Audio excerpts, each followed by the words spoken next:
So one of the things I was looking forward to the most when I started reviewing these episode by episode by myself over 5 years ago, when I got all the way up to season 2, episode 11, and then quit because no one was watching. Still no one's watching. But because my kids and my wife are interested in watching and we're talking about it, it was like, I always wanted to get past season 5 so that not only could I talk about this film, but more importantly, I wanted to see this film in full context for the first time. I saw it in theaters. Now, as a kid growing up watching The X-Files, I was an avid viewer of when it would randomly air, but mostly the syndicated reruns. Those were really the things that I watched kind of endlessly, and it was a lot of like repeat episodes that anytime it was on, I would always be like, I'm watching it. And then, you'd have like some VHS tapes that had some episodes on them, and I would rewatch those. And then I went and saw this movie in theaters when it released, and I really loved it, and I watched it tons and tons of times as a kid, but as a standalone, right? Like, it was connected to the show, of course, but only because of the characters to me. I didn't really know the full story leading up to and then preceding it. So I was very excited to see this in context. That being said, it's funny because as much as I do love this film, and I had loved this film in the past, having now gone back and rewatched all of this, my least favorite stuff of the show we constantly talk about is the main through line story of the conspiracy and the takeover, the apocalypse, and all of that stuff. I always found that to actually be the most boring and unengaging of the stories because I like the monster of the week variety here. And this movie is just all that. It's all the main storyline. Yeah, for sure. Yeah, I in the episodes, I'm not a big fan of those episodes that are really heavy with the government conspiracy type stuff, but I think that the movie does it well. I don't think it doesn't feel the same in the movie. To me, I mean, it's still like ultimately I feel a bit like the movie, like where we lead into with the next season, they sort of try and like connect it to the film, which I appreciate, but like where we're at now, I feel like we've moved on completely from everything that happens within this film. Well, we are on episode... We're far ahead. Yeah, so, we've watched 16 episods of season 6. So we are the furthest behind we've ever been while we're doing these. I hate that. But yeah, I... honestly, like, I feel like I saw this movie, but I don't know that I ever saw the entire thing before. Oh, wow. I feel like I saw bits and pieces of it when it was, like, on, like, airing. Yeah. So, yeah, it was good for me, though, to see it. And it, one of the things we talked about is how you were like, it feels like a big budget, like, film compared to the show. And it definitely does. Like, it definitely has a different feel to it. Yeah. So, it's cool. Yeah, it's shot like a film. Yeah. And, but could this have worked as 3 episodes of the show as opposed to being a movie? Oh, yeah, definitely. Would I have liked them to continue on this trajectory of just doing films? No. No, definitely not. No, I actually prefer it to be a TV show. I do too. The Monster of the Week thing would go away. We would then only focus on the big conspiracy. And I would not want to see many more movies on this topic. Like, we did like 3-4 more movies just dealing with like the conspiracy and the hostile takeover and whatnot of the aliens versus the rebel aliens and all that stuff.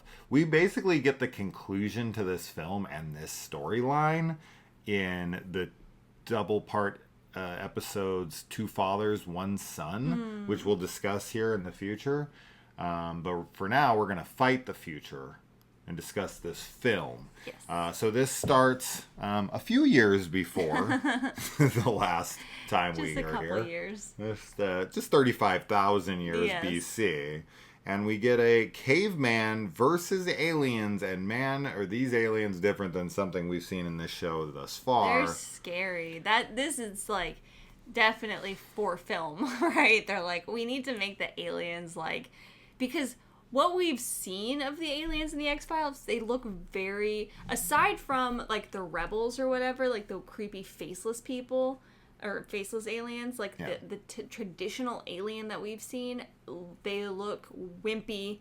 They look very non-lethal, like, you know what I mean though? And that's what these are though. Right, these so are these like things become, they're like when they come out, when they gestate, and then they eventually like release like a, you know, something out of Alien, Ridley Scott's Alien.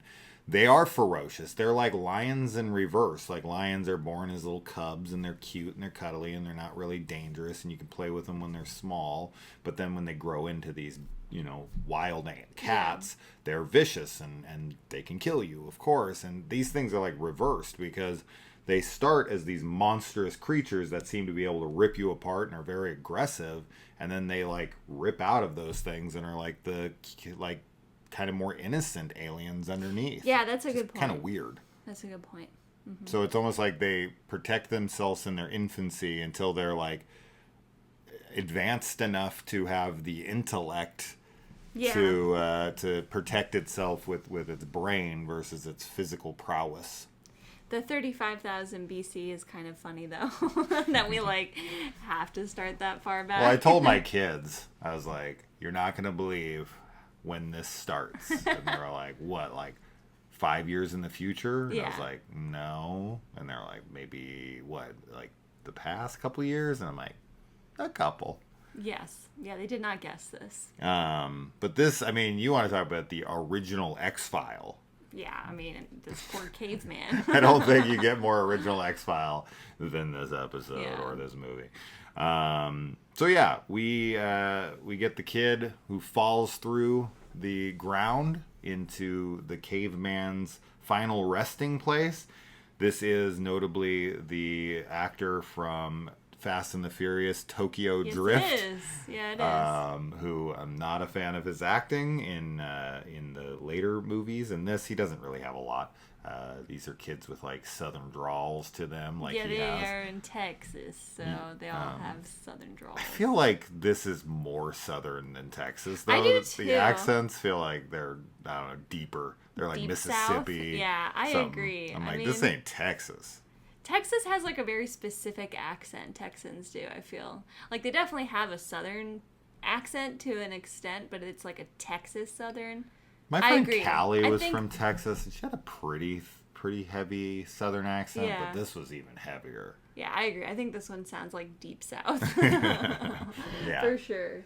But it's funny. It's kind of charming, though. And when we were watching it with the kids, they like couldn't stop talking in a southern accent for like 40 minutes. I think they were like making fun of it. Although, to be fair, Texas on the map goes the southernest of any of the states. Yeah. Before you get into Mexico. So technically it is the southernest of states, but for some reason it's more of like down in down in New Orleans and that area there, Louisiana, whatnot. So anyway, that's what it sounded like, but whatever. Anyway, this movie is in ultra widescreen. This was really thick. Like the bars on top and bottom were thicker than usual. My kids were hating it. They were like, "Why is it like it's so gonna be like stretched?" that the whole time. It's like, yeah. I don't know what aspect ratio this is, but it is wide. It is. This is some freaking Dr. Zhivago. I can usually look past it once I get used to it. I feel like I can kind of forget about aspect ratios, but... Well, I mean, it's better than when I was a kid and they used to release widescreen, like VHS, but you were watching them on a flat screen square TV. Oh, yes. And it was, or on a square TV, and it was like this, square, but then like this. It was terrible. Titanic had that, and it was like so thin to get it all on the screen. Yeah. So, yeah, I remember those anyway. All right, so we start out here, and Mulder and Scully are looking for a bomb. This has got some big, wide, sweeping, like, helicopter shots, and they drop in on a helicopter with good old Skinner himself. It would have been super lame had they not included some characters in this. So it was great to see Skinner as well as Lone Gunman, Smoking Man, of course, the manicured man, stuff like that. We get introduced to new characters, but man, if they were missing those guys, that would be a huge missed opportunity because, of course, everyone wants to see them. Mulder has his intuition. Once again, he's like, we're going to go to a different building. And so he's like, what are you doing here? And then he's like, I'll go get you a drink, and finds his led, way. Yeah, he's led to the bomb. To the bomb. So that's, Because he had given up. Yeah, he was like, it's not here. He just so happened to be coming through the hallway right at the moment as the guy was coming out for that door to be swinging closed so that he could get in before it closed, but after the guy left. And once it closed, it locked because he soldered the lock shut. So, I mean, you're talking about the perfect the coincidence of everything is so high. Yes. It's astronomical. So, once again, Mulder has some kind of clairvoyance. Yeah. Yeah, he definitely has. Which is consistent. Yeah, he's led to things. I like it. I like the opening with them too. There's some good like banter back and forth, and I think it captures their relationship pretty well. Did they really need to blow up such a massive building to hide like 4 bodies? Yeah. I think it was 4 men and 1 kid. I think so. Seems a bit excessive. It was ridiculous. 3 men and 1 kid. Well, we also have the cop played by Terry O'Quinn the stepfather. from Stepfather and Lost. John Locke. He just takes the bomb to the face. He doesn't even try, but he knows he's in on it, right? And he has to go down with it because could he defuse it? They ask him, can you defuse the bomb? And he says, yes, I can. Yeah. He could, but he can't. Right. Because he knows he's being sent to the wrong building. And when Mulder finds it, it's like, now I have to die with this. Crazy because they were going to kill everyone inside. Yes. Yeah. Yeah, so it's good that he died. I think he ultimately sat there with it and was like, this is probably for the best. I kind of deserve this. He kind of has this look on his face of like, I don't know. I took it as like, this is my karma. And Mulder's ultimately did the best thing here. I'm going to still achieve my goal. I'm going to have to go down with the ship. I was going to sacrifice all these people's lives. Yeah. Now they all get to go to safety, and I still get to cover up, have the conspiracy. Yeah. Now, why that, that kid gets flown in there, so I guess there is a cover for why he'd be there, as well as the firefighters. But the fact that a bomb is blown up while they're there, it feels very convenient for anyone looking into it. Mm-hmm. If a big government operation appeared where my kid was and then they took him off for testing and that building got bombed, I would be like, cover up. Yeah, 100%. You'd be like, there's something fishy going on. Yeah definitely. So it seems excessive. It seems like they couldn't have bombed like a small research facility, right? Like they had like a little facility where they took him and it's maybe got 5 or 6 people in it, and while they're out, make it a little bit more believable. It just blowing up such a large building draws so much attention, right? When a small building catches fire, we're not going to hear about it. You and I aren't going to hear about a small building fire where it kills like 3 or 4 people, especially if 3 of them are firefighters. It's terrible. Don't get me wrong. Of course, it's a tragedy. When anyone dies, it's a tragedy. But bombing a building, like, the Unabomber or something, or like 9/11, I think a lot of us remember 9/11, right? So it seems odd to me to go so grandiose with it. It just feels like it's purposely there because it's a movie. Yeah. And they need a big explosion that's like, oh my God, the conspiracy is this broad. Like, they would be willing to go to these lengths to do it. Right. But it seems like it's counterintuitive to what the syndicate would actually do. Yeah. Because they typically like hide them in like train cars and whatever. They do try to make it a little like smaller scale. Yeah, I think that's a fair point.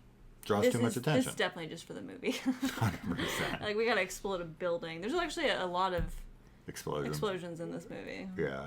More than most of X-Files episodes, at least.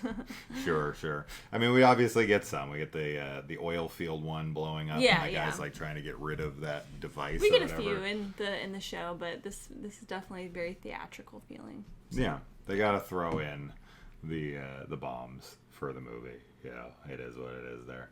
Anyway, okay. Also, we've got Jesus. That was like a third of my notes right there. Bombs. Yeah, holy shit. Scully's quitting. Yeah. Yep, she's quitting because she's like,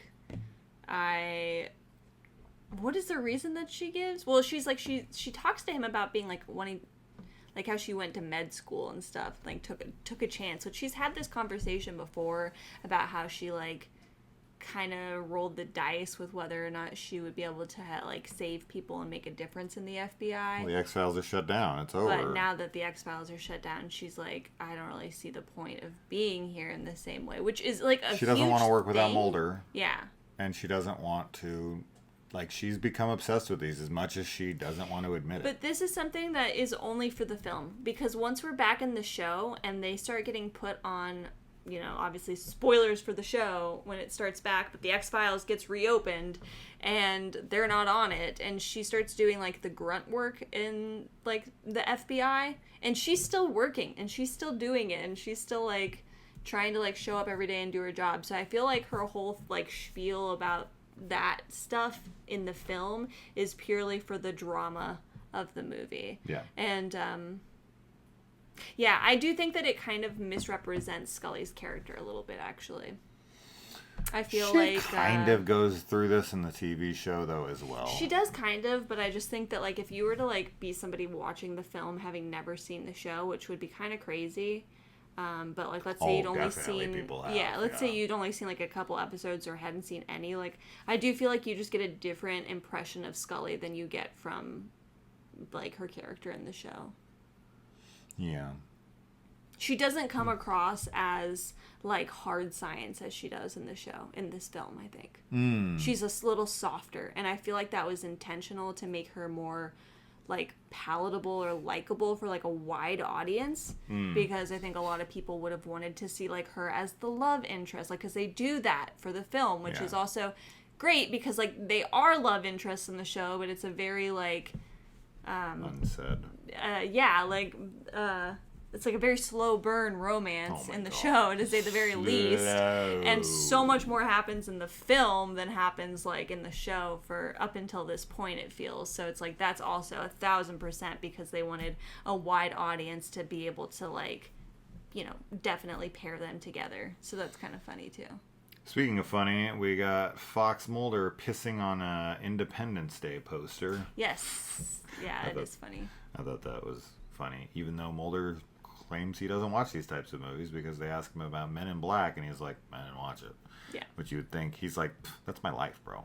Yeah. I'm not going to watch that. I thought he would find that kind of stuff funny. Definitely. And interesting. I think it would be funny for him to watch and be like, oh, they got that kind of alien like all wrong, or like that kind of thing. Like he's, yeah. I would I mean, there's very little hairdressing movies. I think I've seen all of them. 'Cause, I enjoy watching movies on hairdressing. I think it's funny. Yeah. Anyway, we have this discussion with Glenn Headley, the bartender. That's the actress's name. I don't know what her freaking name is in the movie, but she's the bartender. And this is like the exposition dump of Mulder kind of talking about what's going on in his life. She's like, so, you know, like what's going on? And, yeah.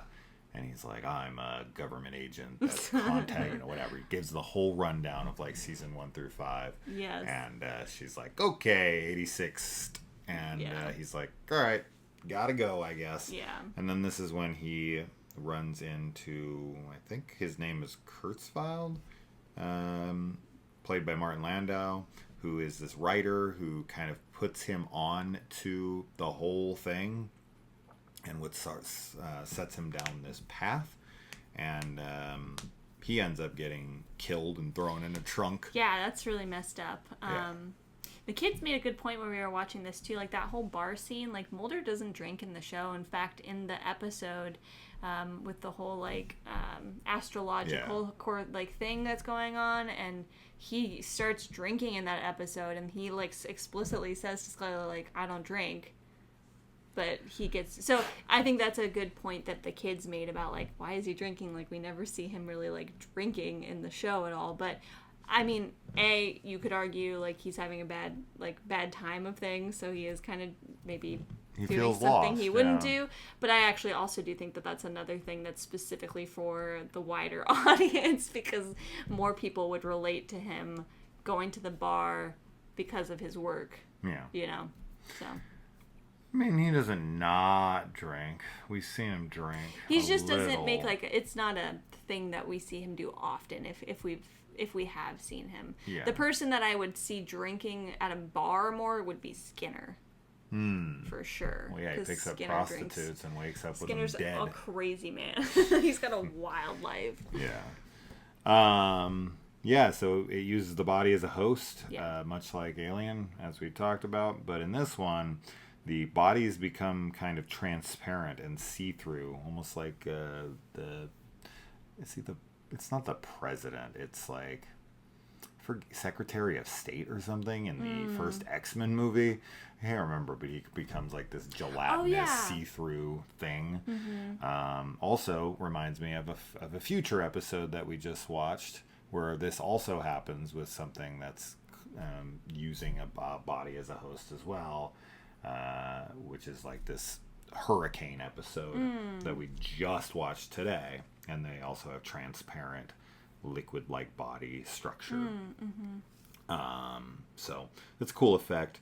And once again, breaks out at the chest, very Alien-esque. And the doctor, when played by Jeffrey DeMunn from the Frank Darabont movies, he is the lead scientist that's researching down in the caves. Once he gets attacked, they just like shut it down. Yeah, they shut close him in it there. off, and just put dirt on top of it. That's crazy. That'd be so like, you're just like, all right, great, I'm dead. It's Very just like who wants to work 100%, for people who would do that? Because the people doing that are like, that could have been me. That could be me next time. That could be me. Yes. Yeah. Because totally. I mean, what are the odds that Jeffrey DeMunn's character has seen that in the past? Totally. And continues to keep working there? Yes. Hell no. Yeah. No, I would never. Not at all. No, of course not. Not at all. But they think, it's for the best. Yes. And no thank you, man. Terrible. But they lock him down there.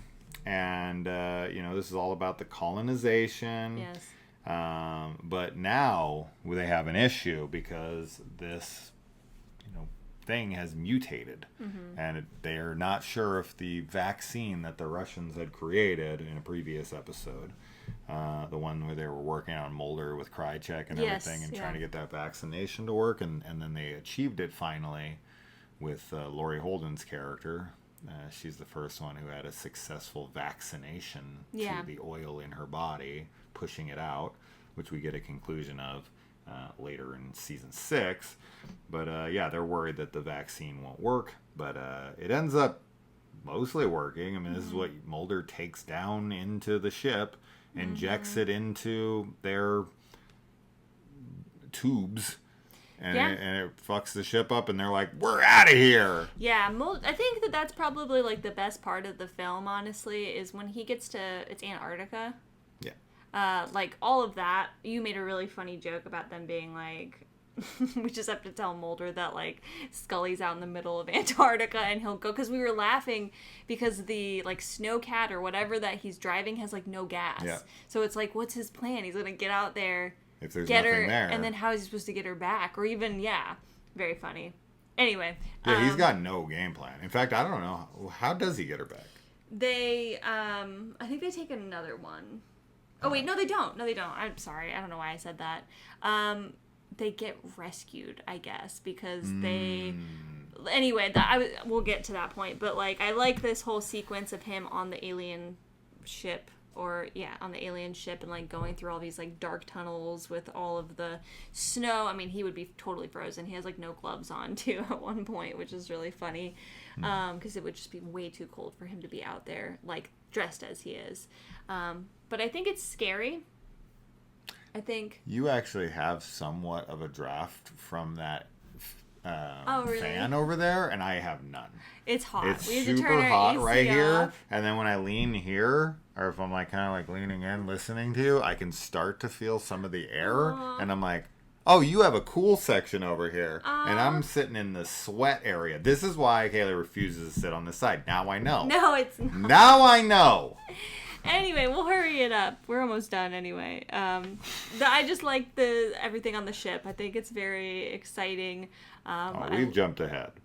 Yeah. Go ahead, finish that up, but we're definitely missing some stuff. Okay, well, I was just going to say, I think that's one of the best parts of the film. Yeah, sure. Yeah, I mean, Scully's on a ship, but of course they go the route of, she's really out of it, and then she, like, doesn't look up because she's too tired, which I get, but it's like, she misses the alien spaceship flying above that she was just rescued off of, and then in the end, she's kind of like, I don't know what I saw, Mulder. Yeah. I really didn't see much of anything. Fuck you. God damn it, Scully. How many times? Yeah. Do we have to do this? And even in season 6, it's the same thing. Every time Mulder goes out, he's like, Scully, do this. I'm going to go here. And then he goes, and of course, that's when he sees the unexplainable, absolutely hard concrete evidence. Yeah. And then Scully, as soon as the thing disappears or blows up or vanishes or whatever the fuck happens, Scully, like, 1 second later is like, what's going on out here? So nothing? funny. Guess there was nothing. Oh, I'm so over it. 6 seasons in, it's drop it. I'm done with it. I'm so done with it. Yeah. And we know what ends up happening because once Mulder, like, leaves the show, then all of a sudden she becomes the believer. Yeah. And Doggett's the one that's like, what? This is a bullshit. And it's like, why couldn't you do this when Mulder was around? So dumb. You see so much. I hate it. It's something they make Scully, because what it comes down to, what I've learned having now watched the show this much, is that it's not that Scully doesn't believe. It's that Scully's too afraid to believe. Yeah. Right? She's holding on to her scientific, foundation. Yeah. With every fiber of her being. Mm-hmm. And she's terrified. She knows what's true. She just can't let it happen in her brain. Yeah. She's totally. too grounded in science, even though she knows what she's saying is bullshit. Because even when she throws out her explanations, you can tell in her face, like, I don't fucking know. You're probably right. Yeah. But I don't want to be wrong. I want to believe hard science. I don't want to believe in this shit. It scares me too much. So and Skinner's the same way. Because I said, like, in a previous episode, her and Skinner kind of have these, like, Mexican standoffs of, like, are you going to say it first or am I going to say it first? And it's like, I'm not going to say it. And it's like, I'm not going to say it. Neither one of them want to admit. And when Mulder is the strongest of them, is like, I'm totally there. But he needs Scully to rein him in because he'll go way too far and he'll believe anything. So they're complementary to one another, but Scully, she gets a little annoying. Yeah. For sure. Her character is written pretty silly a lot of times where I'm like, come on, Scully. At this point, you still can't just, I don't know, meet him halfway. Yeah, I agree. I think that's a totally fair assessment of her. It is frustrating. Yeah. It is what it is. Anyway, so we've got, there is one thing in here that's pretty silly to me. So Mulder and Scully go to investigate. They find the recently laid park in the field. They talk to the kids with the shiny new bikes, and he's like, tell me this and that. They do. And so they take off down the road after the kid's direction, and it's like, can I go right or can I go left? And he's like, goes forward, and he's like, when have I ever been wrong? Well, never while driving, anyway. It was a funny little banter between them. Oh, yeah, I do like that. So they then come to the end of the line, and there's nothing there, and they're waiting, and Scully's kind of like, you were wrong, but then a train passes them. Yeah. And it just so happens to have the cards on it because Mulder is fucking clairvoyant. We've talked about this, but the thing that makes no sense to me, because I'm assuming what happened is that they made a left and they went down and then loaded up on a train, and then the train just so happened to pass them, and he took the right way to see the train. Yeah. That's part of his clairvoyance. And if he would have actually followed the right way and got to them, the train would have been gone by then. Yeah. But the thing that I can't wrap my head around is why would they make a left or even go straight and then make a left on that dirt road, load it up on a train? They follow the train with the car for, I don't know, a minute or two.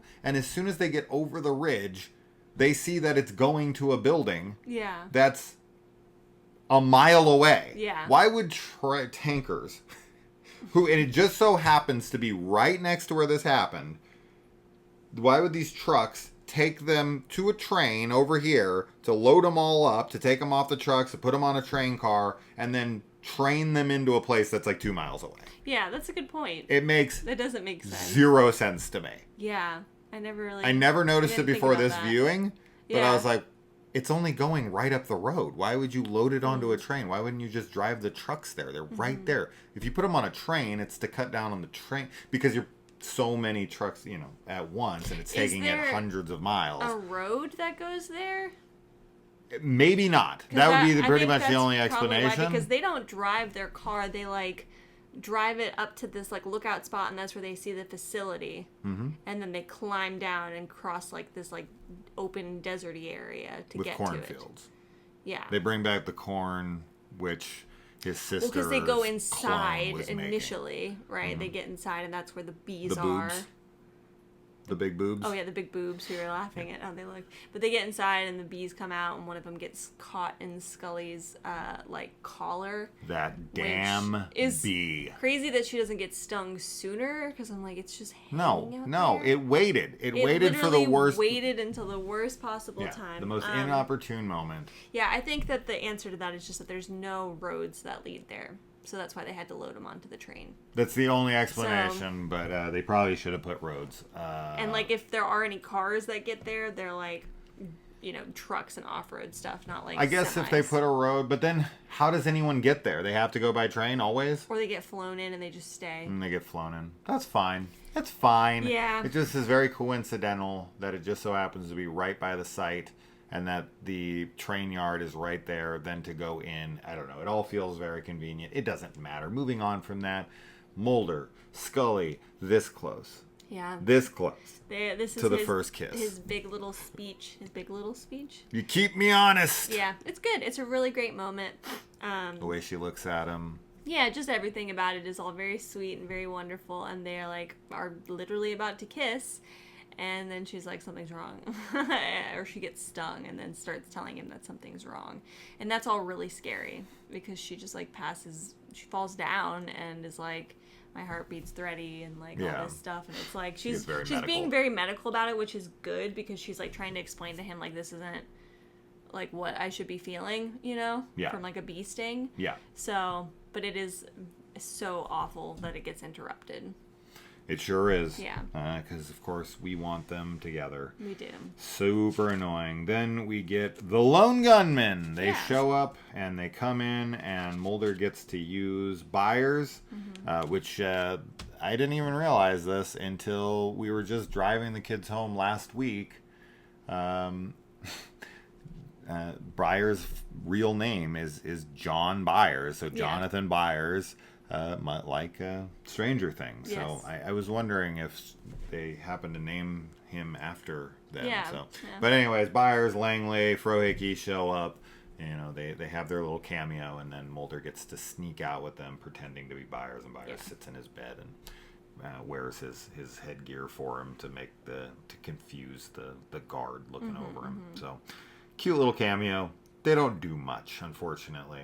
I would have liked to have seen. Yeah, because the reason, which is also really messed up, is that he calls an ambulance, and the ambulance arrives. They load Scully up, and he's asking them where they're taking her, and it's not the real ambulance people. Yeah, that's scary. And so he gets shot right here, which is very lucky, right? He gets shot right. It's grazes his head. Yeah. This is actually very similar to the opening of the very first script I ever wrote, where an ambulance comes up and takes someone and then leaves, and then the real ambulance pulls up. Super scary. And they take her to this hospital, and they're performing things on her. Anyway, I love that script. Wish I could get it made. Anyway, we have the well-manicured man here. He tells Mulder the truth because he has a moment. He has a reflective moment where he has this come to Jesus moment, I guess, where he sees that I can't imagine for the life of me how he didn't already have this epiphany, but it's like, hey, this might affect my grandkids. Yeah. I love them, and I don't want things to happen to them, so maybe I shouldn't do this. And so he tells Mulder to stop them because he doesn't want his kids, or his kids to, succumb to any kind of ill fate because of his actions. And this ends up leading to his death. So this is the death of the well-manicured man. He is blown up. I don't know why they waited for Mulder to, get out of the car and for him to get back in, and it blows up. That seems very convenient. Yeah. But he just so happens to get back in the car right in that moment, and the car blows up. Why it wouldn't have blown up before that, since the bomb obviously was already there on it. They just waited. It's good timing. It's kind of silly. Now, whether or not that might have been him faking his own death, it doesn't look like it's possible, but with this show, they might as well Who just knows? I would not be surprised if... Although, I don't know. Like we said, where we're at now, it seems that a lot of the syndicate people might be actually just dead, so... Oh, the ones pretty much the whole syndicate outside of the Smoky Man is dead by episode 12 of season 6. So... They all get burned up by the rebels, the alien rebels. But yeah, Mulder is definitely not dressed for Antarctica. Scully is sure as shit not dressed for Antarctica. Oh my god, yeah. She'd be dead. And then Mulder also wants to quit, and he's terrified that Scully will die. Yes. And Scully's like, nope, we can save lives. And then it ends with them saying the X-Files have reopened, which is very repetitious. This has happened before. It's happened a few times now. But then it's kind of weird because the show ends with the X-Files being burned to the ground. Yeah. Then it's reinstated at the end of this movie. Then in the first episode of the next season, they're like, the X-Files are reopened, and Mulder's piecing them back together by some technology, and he's taking them piece by piece, and it's meticulous, and it's going to take him forever. But no, Spender is put on the X-Files instead, and Mulder and Scully are benched and are put on shitty duty. So it's the X-Files are closed, the X-Files are open, the X-Files are not, they're open, but they're not for you. Yeah, it is back and forth and frustrating. Yeah. So. But that's that. Yeah. Fight the future. We did it. We got to the movie at least. Yes. And we got 4 more seasons to go. We got season 6, 7, 8, 9. And then we get to watch the second X-Files movie, I Want to Believe, which I've only seen once. And of course, I did not see it in context. So I will have very little memory of it in general anyway. But in addition to that, it will be a first-time watch for me because of not only my memory not being good, but because I don't even know what the context of it was. That one's more religious. Oh, more Scully then. Yeah, I'll be curious on how Scully reacts to it and whatnot. But I that also has 50 Cent? No, a rapper in it. I don't remember which one.